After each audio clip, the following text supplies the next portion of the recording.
નમસ્કાર, આપ જોઈ રહ્યા છો પ્રાર્થના સંદેશ ન્યૂઝ. હવે છે અગત્યના સમાચાર.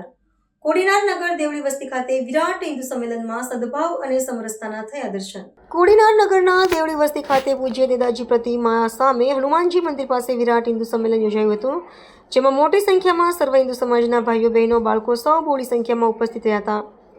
કાર્યક્રમની શરૂઆતમાં મંચસ્થ મહાનુભાવો દ્વારા દીપ પ્રાગટ્ય કરી કાર્યક્રમને ખુલ્લો મુકાયો હતો.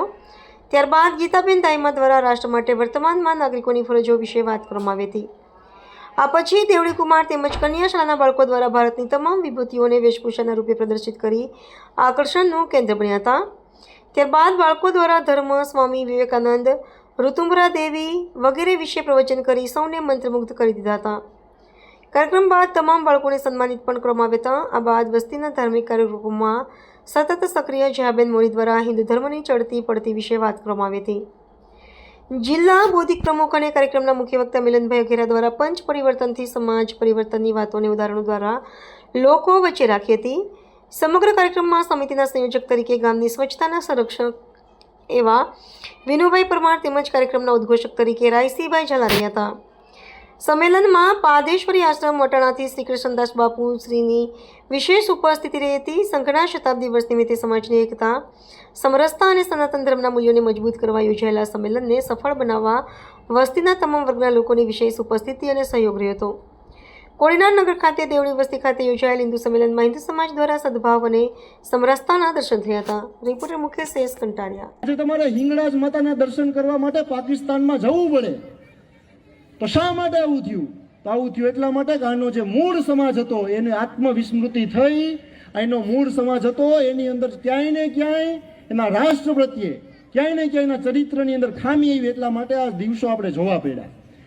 અને ફરીથી એ તાકાતો, ફરીથી એ શક્તિઓ હાવી ન થાય, ફરીથી આનો હિન્દુ સમાજ એ ફરીથી સંગઠિત બને એટલા માટે આજનો કાર્યક્રમ એટલે વિરાટ હિન્દુ સંમેલન. તો હિન્દુ સંમેલને હિન્દુ સમાજને આત્મગૌરવ થાય કે અમે આ દેશના નાગરિકો, અમે અમારા પવિત્ર હિન્દુ ધર્મ, હિન્દુ સંસ્કૃતિ, હિન્દુ રાષ્ટ્રની સર્વાંગીણ ઉન્નતિ માટે કામ કરીશું. તો સર્વાંગીણ ઉન્નતિ માટે કામ કરવું એટલે શું? તો આજે કંઈ તલવાર લઈને જવાનો સમય નથી. આજે દેશની બોર્ડર ઉપર જઈને આપણે યુદ્ધ નથી લડવું. તો અહીંયા જે બેને કીધું તો શું કરી શકાય? તો આપણા મારાથી 5 પ્રકારના પંચ પરિવર્તનનો નિયમ એ હું મારા જીવનની અંદર અપનાવી શકું કે કેમ? તો પહેલી વાત આવી સામાજિક સમરસતા. તો આપણા ગામને ખૂબ ખૂબ અભિનંદન કે સામાજિક સમરસતાની અંદર આપણું ગામ એ પહેલી સંકલ્પના આ દેવળી ગામે પૂરી કરી છે.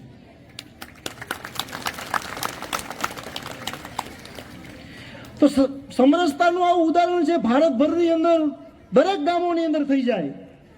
તો આપણે જે ભારતનું સ્વરૂપ જોવા માંગીએ છીએ કદાચ ને થઈ શકે. તો આપણે બોલીએ પણ છીએ. દરેક જ્ઞાતિના લોકો, દરેક બિરાદરીના લોકો, દરેક સંપ્રદાયને માનનારા લોકો એ બધાની અંદર આપણો આવરો જાવરો હોઈ શકે કે કેમ?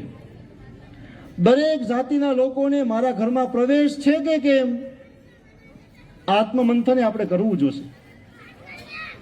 હવે આપણે અલગ અલગ જ્ઞાતિઓની અંદર વેચાશું, અલગ અલગ સંપ્રદાયની અંદર વેચાશું, અલગ અલગ વાળા કરીને કરશું, તો હવે આ સમય નથી. એમ આપણે મહાપુરુષોને પણ વેચી દીધા છે. આજે સરદાર વલ્લભભાઈ પટેલે એક જ્ઞાતિના થઈ ગયા છે. આજે કોઈ વીર માનધાતાને એક જ્ઞાતિના કરી દેવામાં આવ્યા છે. આવા અનેકો મહાપુરુષોને એક જ્ઞાતિના કરી દેવામાં આવ્યા છે. પરંતુ જો આપણે વિચાર કરીએ, આ શું આ મહાપુરુષોએ કોઈ જ્ઞાતિ માટે કામ કર્યું હતું? એને સમગ્ર સમાજ માટે કામ કર્યું હતું. આપણે પણ એ સમગ્ર મહાપુરુષોનું જીવનમાંથી ચિંતન મનન કરીને સામાજિક સમરસતા તરફ આપણે જવું જોઈએ.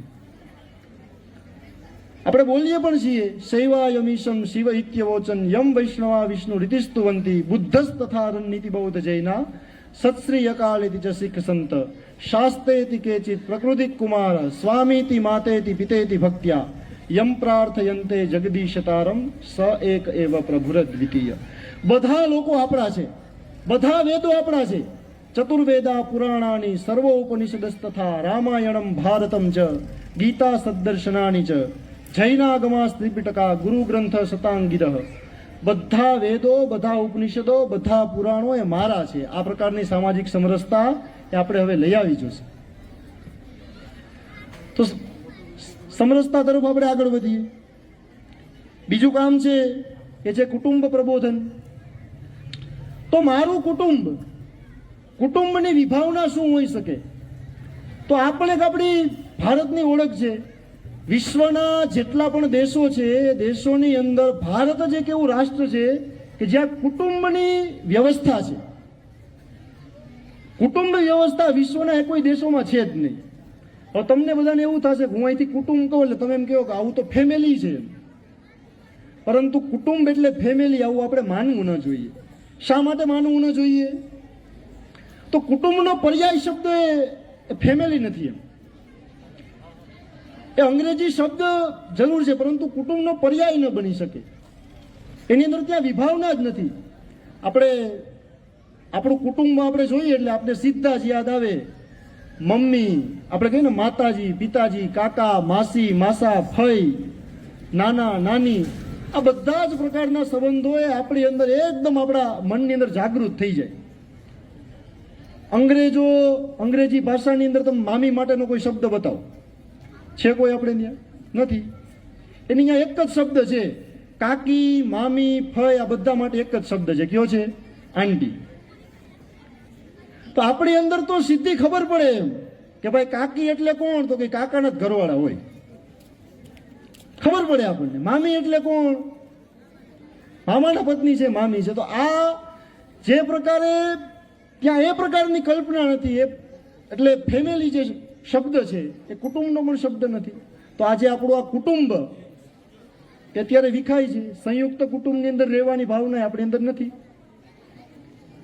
હમણાં જ છાપાની અંદર એક રિપોર્ટ આવ્યો હતો જેની અંદર પોલીસ વિભાગના અધિકારીઓ એને આખું ચિંતન કર્યું. એને જોયું એમ કે સૌથી વધુ જે આખા વર્ષની યાદી કાઢી અને જોયું એમ કે ગુજરાત રાજ્યની અંદર સૌથી વધારેમાં વધારે જે દીકરીઓને જે ભાગવાની ઘટના બને છે એ સૌથી વધારે દીકરીઓ ભાગનાર જે ઘટના બની એમાં સૌથી વધારે દીકરીઓ એ જે એકલા કુટુંબો રહેતા હતા, સંયુક્ત કુટુંબની ન હતી, એ દીકરીઓની ઘટના હતી. તો આ વિચારવાની જરૂર છે આપણે. ભારતની કુટુંબ પ્રથા એટલી બધી વિશાળ હતી કે આપોઆપ આપણી દીકરીઓ છે એનું સંરક્ષણ, એમના સંસ્કાર, આપણા સંતાનોનું સંસ્કાર રમતા રમતા ક્યારે મોટા થઈ જાય એની ખબર જ ન હતી. આપણા શાસ્ત્રોની અંદર એનો ઉલ્લેખ છે કે ભારત આખું ટકી રહ્યું ને તેનો મુખ્ય આધારે કુટુંબ હતો. તમે મહાભારત વાંચજો, મહાભારતની અંદર એક પ્રસંગ આવે છે અને પ્રસંગ એવો હોય છે કે મહાભારત કાળની અંદર પાંડવો અને કૌરવોનું યુદ્ધ સમાપ્ત થઈ જાય છે. પાંડવો જીતી જાય છે અને એ સમયે એક કૌરવોના પિતા એટલે રાજા ધૃતરાષ્ટ્ર એ કહે છે કે હવે આપણે આટલું બધું યુદ્ધ છે એ પૂરું થયું, પાંડવો જીતા, કૌરવો હાર્યા, દુર્યોધન, દુશાસન આ બધાનો વધ થયો અને હવે છે એ આપણે યુધિષ્ઠિરને એ રાજા તરીકે ઘોષિત કરીએ. એટલે યુધિષ્ઠિરના રાજ્યાભિષેકનો પ્રસંગ એ સમયે આવે છે. યુધિષ્ઠિરના રાજ્યાભિષેકનું મુહૂર્ત નીકળે છે અને એ સમયે ત્યાં યુધિષ્ઠિરના રાજ્યાભિષેકની કેવી કેવી તૈયારીઓ કરવી જોઈએ, આપણે બધા રાજાઓને બોલાવવા જોઈએ, કયા પ્રકારનું કામ કરવું જોઈએ, એના માટે એક મંત્રણા સમિતિ બેઠે છે. એ સમયે યુધિષ્ઠિરના માતા એટલે માતા કુંતાજીને એક દ્વારપાળ આવે છે અને દૂત એમ કહે છે કે ભાઈ યુધિષ્ઠિરનો રાજ્યાભિષેકનો પ્રસંગ છે, આ પ્રકારની તૈયારી કરવાની છે, એટલા માટે તમને પણ નિમંત્રણ છે, તમે આવો. તો આપણને બધાને આ વિષય ધ્યાનમાં હોવો જોઈએ કે એ સમયે માતા કુંતાએ જે જવાબ આપ્યો હતો એ મહાભારતમાં છે. આજે આપણે વાંચશું તો આપણે ધ્યાનમાં આવશે. તો કુંતા માતાએ શું કીધું હતું કે તમે યુધિષ્ઠિરને કહો અત્યારે હું આ કામની અંદર નહીં આવી શકું, કારણ કે અત્યારે હું મારા જેઠ ધૃતરાષ્ટ્ર અને એમના પત્ની એની હું સેવામાં છું, એટલા માટે હું નહીં આવી શકું. વિચાર કરો, મહાભારતનું આટલું મોટું યુદ્ધ થયું એ પછી પણ કુંતા માતા છે એના જેઠ જેઠાણીની સેવા કરતા હતા. ભારતની કુટુંબ વ્યવસ્થા કેટલી મજબૂત હશે એમ. અને આ બધું સાંભળ્યા પછી, આ બધું થયા પછી ભીષ્મ પિતામહે પ્રાણ છોડ્યા કે હજી ગમે એટલું બાયથા જેમ કર્યા પણ કુટુંબ તો હજી અડીખમ જ ઊભું છે, એટલા માટે હવે મારે જવાની જરૂર છે. તો આપણે આ કુટુંબ વ્યવસ્થા એ આખી તૂટવા માંડી છે. તો કુટુંબ પ્રબોધન આપણે દર 11 એકાદશીના દિવસે સામૂહિક ભજન કીર્તન કરીએ, તો આ પ્રકારનું કુટુંબ પ્રબોધનનું કામ કરીએ. બીજી વાત છે સ્વદેશીનો ભાવ. તો સ્વનો બોધ, આપણે કોણ છીએ, સ્વભાષા ભૂષા ભજન ભોજન ભ્રમણ, આ બધું સ્વનો ભાવ કરતા થાય. આપણે હું જે નાની નાની વસ્તુઓ વાપરું છું એમાં મારા દેશનું કેટલું હોઈ શકે, આવી આપણે સંકલ્પના કરીએ. અને આપણે બધાય સંકલ્પ કરીએ કે મારા જીવનની અંદર એક વસ્તુ એ હું સ્વની રાખી. આપણે અત્યારે બધા અહીંયા સહીઓ કરીએ છીએ, હસ્તાક્ષર, તો કોઈના હસ્તાક્ષર છે પોતાની માતૃભાષામાં થતા નથી. તો નાનો સંકલ્પ કરીએ. તો સ્વનો ભાવ, જ્યાં સુધી સ્વનો ભાવ નહીં આવે ત્યાં સુધી આપણે જે આપણી મૂળ પરંપરા છે એને ઉજાગર નહીં કરી શકીએ. ભારત છે સ્વતંત્ર થઈ ગયું, પરંતુ સ્વને આધીન એ હજી થવામાં આપણને વાર છે. અને અંતિમ વાત એટલે કે પર્યાવરણનું સંરક્ષણ કરી અને આપણે સૌ આપણા કર્તવ્યોનું પાલન કરીએ, તો મને લાગે છે કે જે આપણી પરિકલ્પના છે, આપણે બોલીએ પણ છીએ, ભારત કે કણ કણ में અંકિત ગૌરવ ગાન હમારા है, हम हिंदू हम संस्कृत भाषी हिंदुस्तान हमारा है, हम वही हैं जिन्होंने सागर पर पत्थर तैराए थे. આપણે એ સંસ્કૃતિના પૂજકો છીએ કે ભગવાન રામચંદ્રજી સાથે આવે ને તો આપણે સાગરમાં પણ પથ્થર તેરાવી શકીએ. આ સંસ્કૃતિના આપણે લોકો છીએ. તો આપણે બોલીએ છીએ, હમ વહી हैं जिन्होंने सागर पर पत्थर तैराए थे, हम वही हैं जिन्होंने शत्रु दल को नाच नचाए थे, रिपु से बातें हमने की है बाणों और कृपाणों से, मातृभूमि का मान मानते हैं हम बढ़कर प्राणों से, हिंदुस्तान हमारा है बस यही हमारा नारा है, भारत के कण कण में अंकित हिंदुस्तान हमारा. તો આવું આપણે બોલીએ, આવી બધી ગીતો ગાઈએ, પરંતુ પંચ પરિવર્તનની વાત અત્યારે આપણે જ્યારે અહીંથી જઈએ ત્યારે આપણે પણ કોઈને કોઈ સંકલ્પ કરીએ અને એ સંકલ્પના આધારે સતત ને સતત ભારત માતાનું આપણે સ્મરણ કરી અને એક આદર્શ ભારતના નાગરિક બનવાનો પ્રયત્ન કરીએ, તો મને લાગે છે કે જે આપણી જે હિન્દુ રાષ્ટ્રની સંકલ્પના છે આપણે અવશ્ય પૂર્ણ કરશું. ભારત માતા કી જય.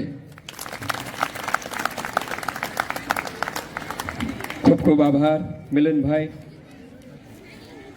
પ્રસંગને અનુરૂપ પ્રાસંગિક વાત અતથી ઇતિ સુધીની આપે અમારી સમક્ષ મૂકી. પ્રાર્થના સંદેશ ન્યૂઝની તમામ લેટેસ્ટ અપડેટ્સ માટે ચેનલને હમણાં જ લાઈક, શેર અને સબસ્ક્રાઇબ કરો.